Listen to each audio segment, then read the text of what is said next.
Okay, tell me if this sounds familiar. You finally get to try that game you've been waiting years for, excitement fills you, and you sit down to play it.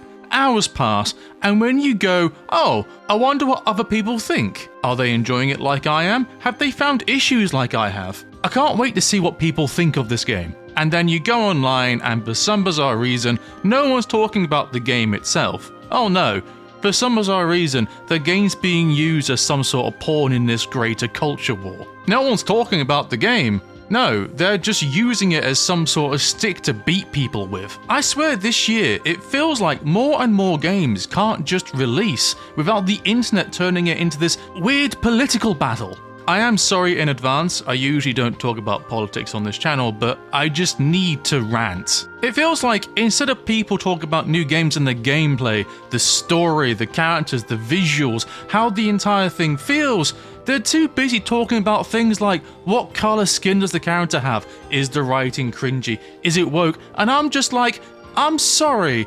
I might be able to touch it, but who the fuck cares? Why can't games just release and be enjoyed? Why does it have to be dragged into this annoying ass debate where people are too busy trying to prove that they're in the right, instead of talking about what makes the game good or bad? Where has the fun gone? Now I know, part of this is on me. Why go to Twitter for good honest discourse is like trying to go fishing in a nuclear waste pit and complaining that all the fish have got arms and legs.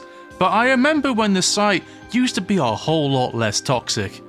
You could talk about how you wanted a new Nintendo console without somebody coming out the woodwork and call you a bootlicker and saying you're what's wrong with the industry.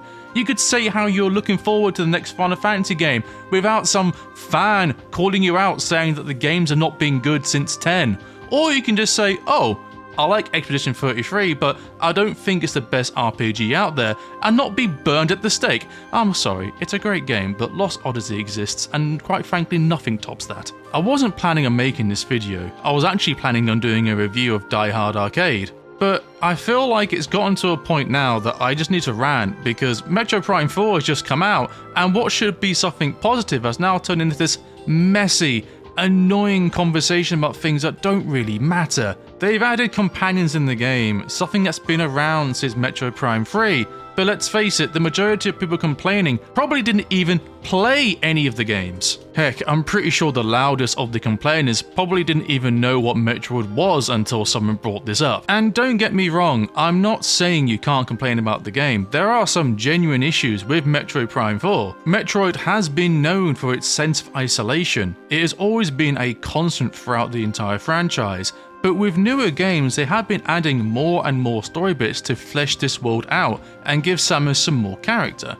And Other M is the awkward elephant in the room when it comes to dialogue in Metroid games, even though that game is over 15 years old now, Jesus Christ. And some of the complaints about the bike segments do hold actual weight. There is a whole lot of nothing in that field, and the lack of music makes that even more apparent. Granted, you can unlock music if you basically 100% the game, which kinda makes it pointless, or you can unlock it early with the amiibo, which is 30 more quid. So yeah, the complaints around that I feel are perfectly valid. And I'm sure that people do have genuine concerns about the companions. I'm not saying everybody who's complaining about it are only doing it because it's the popular thing. That's not what I'm trying to say at all. A good friend of mine who's also a Metroid fan has concerns, and they are valid. But when you got people saying it ruins the game, I'm sorry, I don't get it. The majority of people complaining about the dialogue are not being constructive. They are not engaging in honest conversation.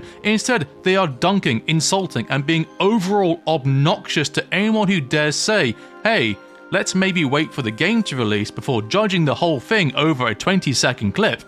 Instead of making the same Reddit writing, am I right joke for the 30th time, I would love for these guys to be able to form one coherent sentence without mentioning the word slop, cringe, or Reddit writing, or any other sort of buzzword which doesn't actually add anything. You're an adult, use big boy words. I am not fully through the game yet. I'm about roughly 5 hours in at the time of writing this, but so far the game feels like playing Metroid Prime 1.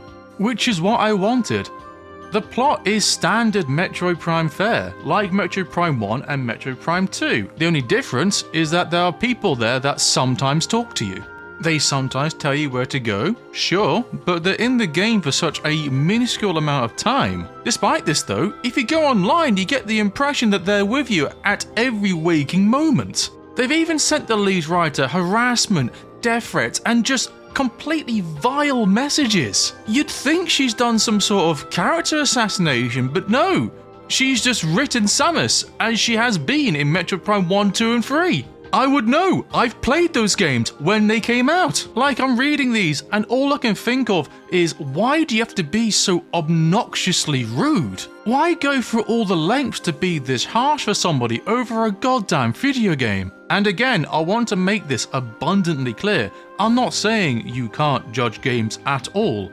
I know Metroid Prime 4 won't be for everybody, and people who have genuine concerns should feel comfortable expressing them. But when it's done in such a bad faith way, it just dilutes the conversation into this messy us versus them mentality, which is just not healthy. This isn't helped by people making blatantly brain-dead statements. I saw someone saying Metroid Prime 4 looks like a 360 game, and I'm sorry, in what world? I have yet to see a 360 game that can do 4K at 60 FPS. Heck, I've yet to see many PS5 games that can do that, for Christ's sake. It's the best looking game on the Switch too, basically on par with Donkey Kong Bonanza. And it's not just Metroid Prime that I wanted to talk about, I want to quickly talk about Stellar Blade. It came out last year, but everybody was throwing a hissy fit. Not because of the game itself, but because of the character designs. I don't remember hearing anybody talk about how this game actually played. Instead, you had two sides. One side said Eve's design is too much and should be toned down, while the other was heralding her like the second coming, saying things like, "Woke is dead, this is the new norm now," and I'm just like, can I see some gameplay, please? A crumb of gameplay. Can anybody tell me how this game actually feels to play? I didn't actually find out that it was basically a faster paced Dark Souls until I tried it for myself, because no one was talking about that. The music's also spectacular. Honestly, there are some top tier tracks in this game's soundtrack, but again, you wouldn't know it because no one talks about that side of the game. Instead, they'll say, "Look at this game," and just show the same gif of Eve going up and down a ladder for the 20th time. But it's not just negativity that's got me irate. There's also another issue with toxic positivity, where people are being obnoxious for the opposite reasons. If you've been in the gaming sphere the last few months, there's a good chance you've heard of Expedition 33, and for good reason, the game's fantastic. That's pretty much a fact at this point. The music is incredible, the visuals are amazing, and the plot has made me cry at several points. It's just unfortunate that some of the fans are just so annoying. They go on like the game is saved RPGs, when RPGs have not been in a better position since Final Fantasy VII came out. It's gone to the point where the fans have got this obnoxiously bad rap, because whenever you go online and mention a game, they come out of the woodwork and say, "Why play this when 33 exists?" And I'm not being hyperbolic. There's a tweet I saw, somebody saying, "I can't wait to play Metal Gear Solid 4, and the response is pretty much what I said word for word. I'm sorry, Metal Gear Solid and Expedition 33 are two different games. It's like going to somebody who's eating a burger and saying, "Why eat that when pizza exists?" I hope what I'm saying makes sense. Again, this wasn't my next planned video, but I got so fed up going online and seeing the same brain-dead statements. I just want to talk about games in an honest way, where we can talk about what makes them good, what makes them bad, without somebody shoving their opinion down your throat like it's a fact. You shouldn't be bullied for liking a game. You shouldn't be bullied for disliking a game. But it feels like some people have turned this into some sort of grift, where they just purposely irate fan bases to make a quick buck, and it's just so sad to see. Video games as a medium is amazing. It can invoke feelings in the player, it can make them forget about the outside world, it can calm you, anger you, make you sad or make you happy. As a medium, there's nothing quite like it. And it deserves a whole lot more than what's going on right now. And I hope you feel the same way. Now, if you excuse me, I'm going to play more games. Hello, thanks for watching to the end of the video. I do greatly appreciate every single one of you that makes it this far. As for the ones that don't, I know where you are. As I said in the previous video, I was supposed to release the Die Hard Arcade video this week, but, well, I got distracted. It's amazing how spite works as a motivator. But that will be the next video on my channel, I promise you. I've done all my venting now, there's not a single ounce of frustration left in me. If you want to watch another video that I've done recently, I've done this video where I go into the dark Kirby lore of Planet Robobot. Or, if you are something not Kirby related, I've done a review of Dispatch.